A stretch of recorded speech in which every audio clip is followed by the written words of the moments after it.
나는 전능하신 아버지 하나님 천지의 창조주를 믿습니다.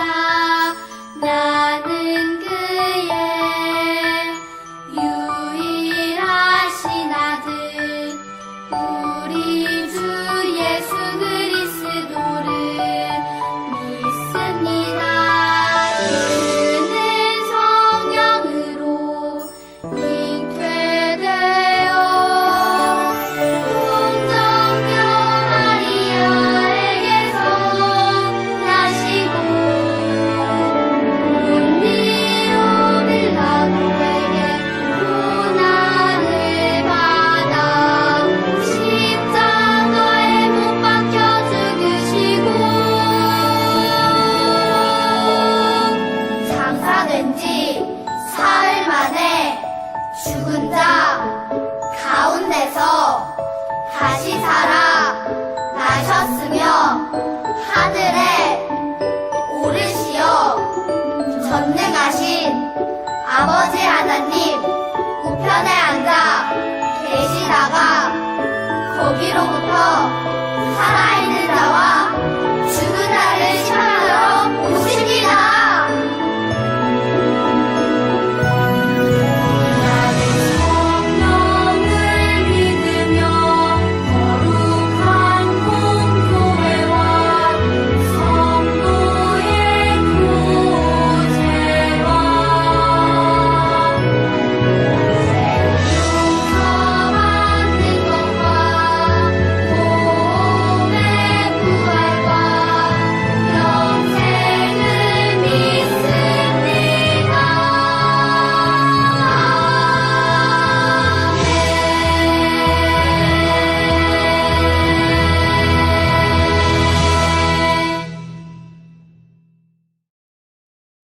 상 11장 11절부터 13절 말씀. 여호와께서 솔로몬에게 말씀하시되 내게 이러한 일이 있었고 또 내게 내 언약과 내가 네게 명령한 법도를 지키지 아니하였으니 내가 반드시 이 나라를 내게서 빼앗아 네 신하에게 주리라. 그러나 네 아버지 다윗을 위하여 네 세대에는 이 일을 행하지 아니하고 네 아들의 손에서 빼앗으려 니와 오직 내가 이 나라를 다 빼앗지 아니하고 내 종 다윗과 내가 택한 에루살렘을 위하여 한 지파를 네 아들에게 주리라 하셨더라. 아멘.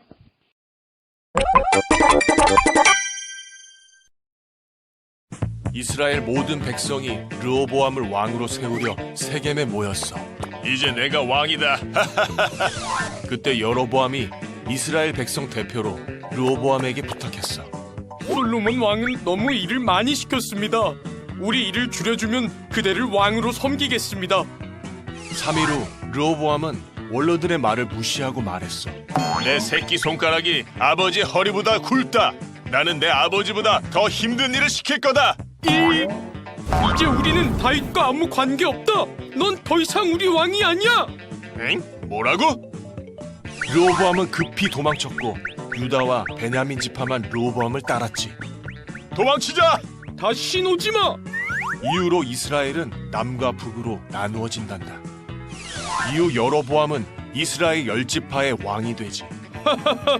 이제 더 이상 강제 노역은 없습니다. 여로보암 만세! 만세!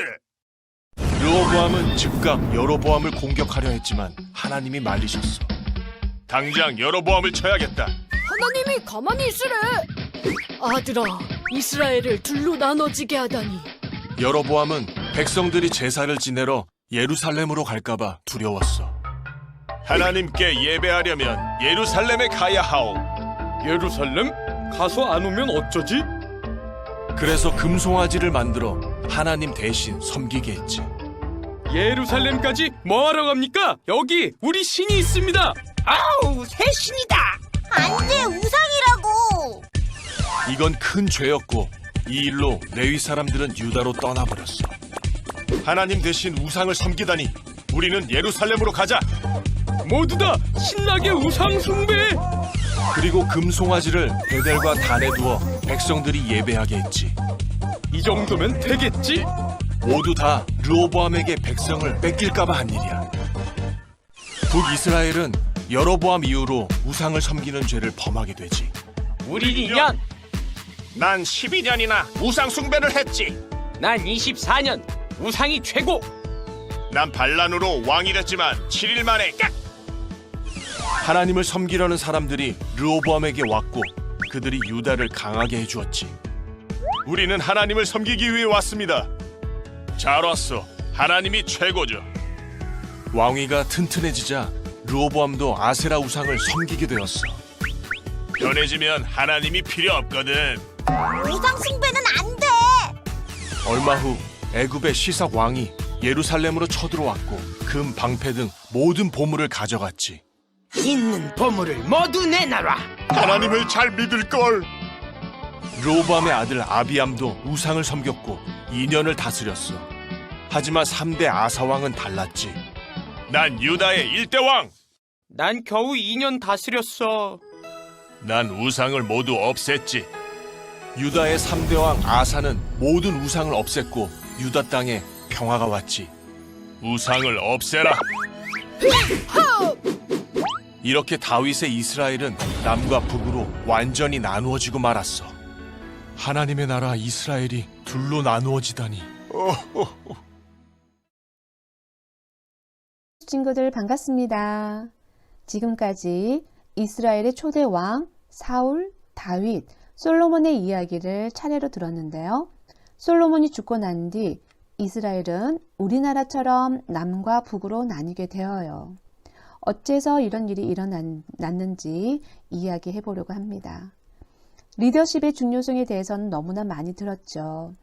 두 왕의 행동에 따라 이스라엘은 정말 새로운 길을 걷게 됩니다. 자, 우스갯소리로 나폴레옹 이야기인데요. 나폴레옹이 알프스 산맥을 넘어가면서 병사들에게 이 산으로 올라가라고 명령합니다. 병사들이 힘들게 정상에 도달했는데 나폴레옹이 이 산이 아니라 저 산인가 보다 그랬답니다. 그래서 다시 산을 내려가 저쪽 산으로 힘겹게 올라갔더니 나폴레옹이 아까 그 산이 맞나 보다 라고 했다네요. 자, 우스갯소리지만 리더 왕이 이렇게 저렇게 흔들리면 여러 가지 어려운 일이 일어난다는 거죠. 사울, 다윗, 솔로몬으로 이어지는 통일 왕국 이스라엘은 덧없는 부귀와 영화를 누리며 찬란한 시대를 열었어요. 특별히 솔로몬은 지혜를 선물로 받고 위대한 영광의 시대를 열었지만 말년에 우상 숭배에 빠지고 말았어요. 하나님은 솔로몬에게 2번이나 경고하셨어요. 그러나 소용이 없었고 그래서 솔로몬에게 그 징벌로 나라가 분열될 것이라고 말씀하셨답니다. 솔로몬이 살아있을 때에도 이미 대적들이 많이 있었어요. 이러한 대적들이 많이 일어났는데도 불구하고 솔로몬은 회개하지 않았어요. 자, 그리고 이스라엘은 분열의 길을 걷게 됩니다. 솔로몬의 대적 중에서 여로보암이라는 사람이 있었어요.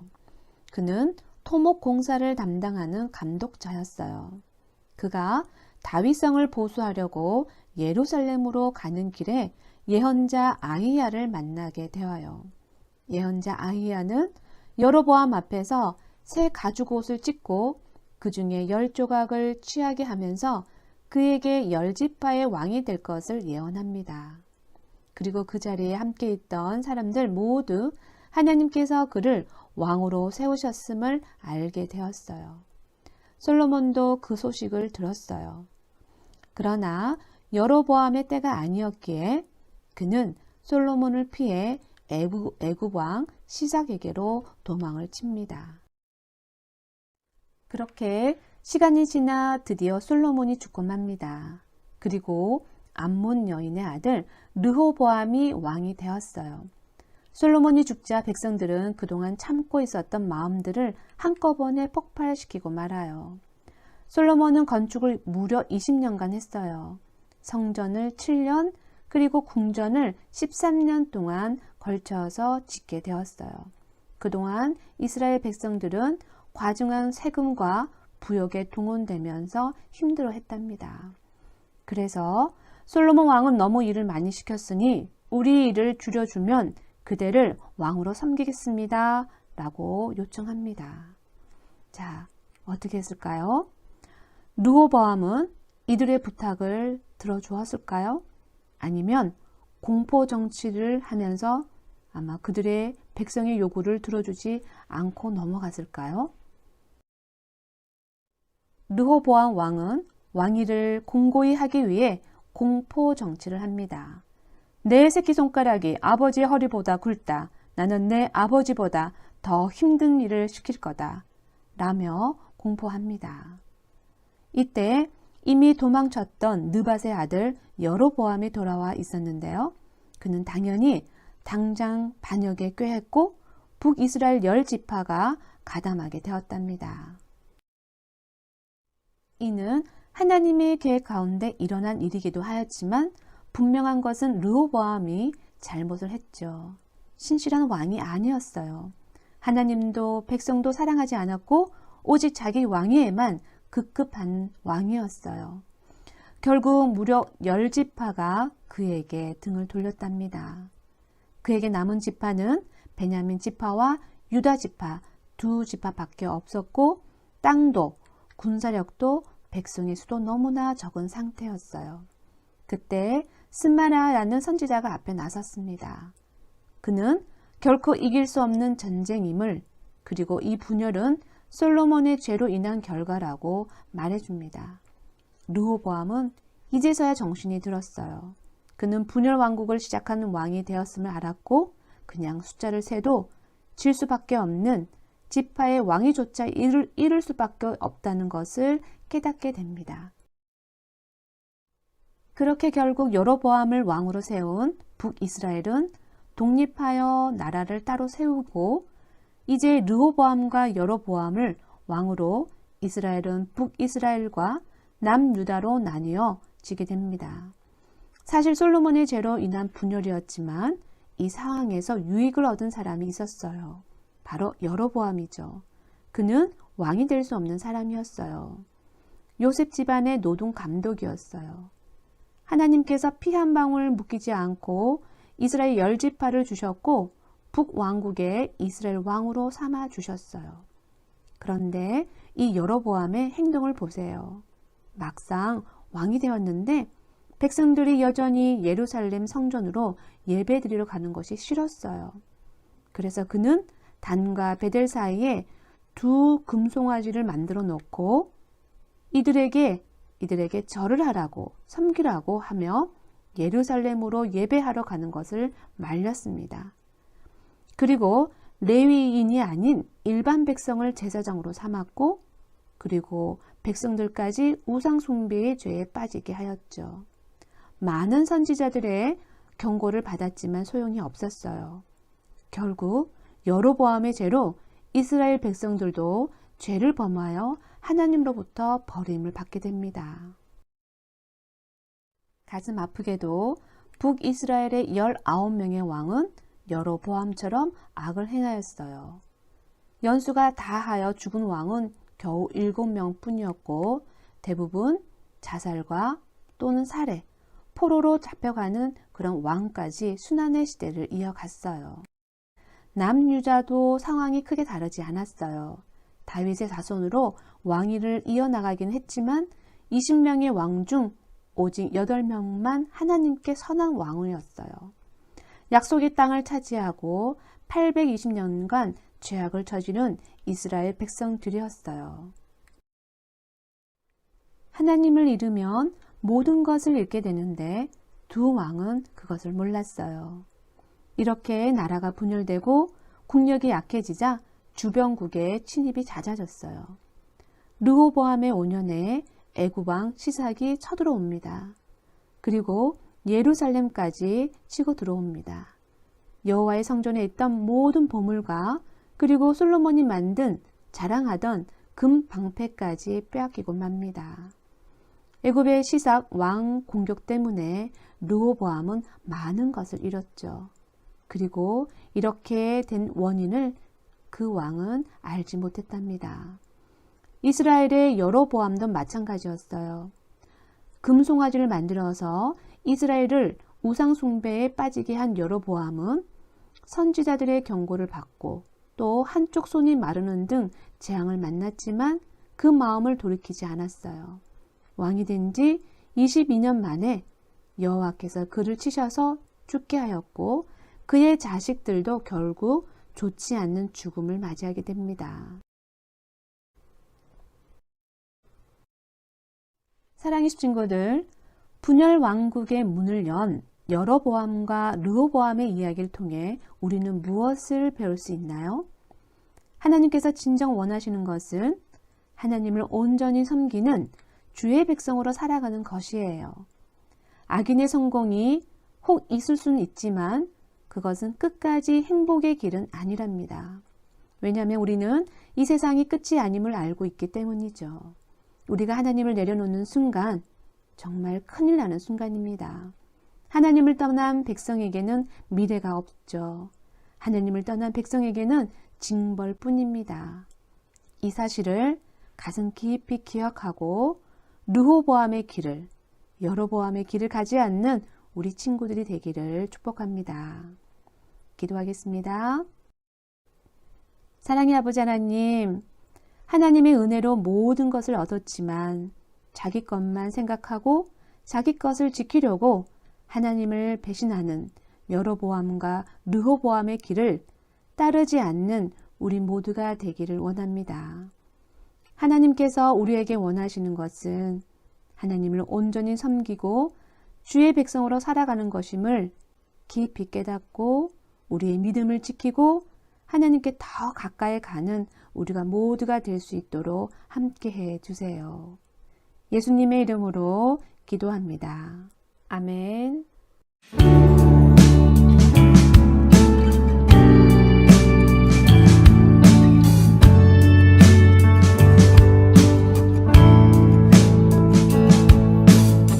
정성 없이 드리는 것 아니죠. 아낌없이 드릴래요. 나의 맘과 정성 다해 주님께 즐거이 헌신해요. 내 모든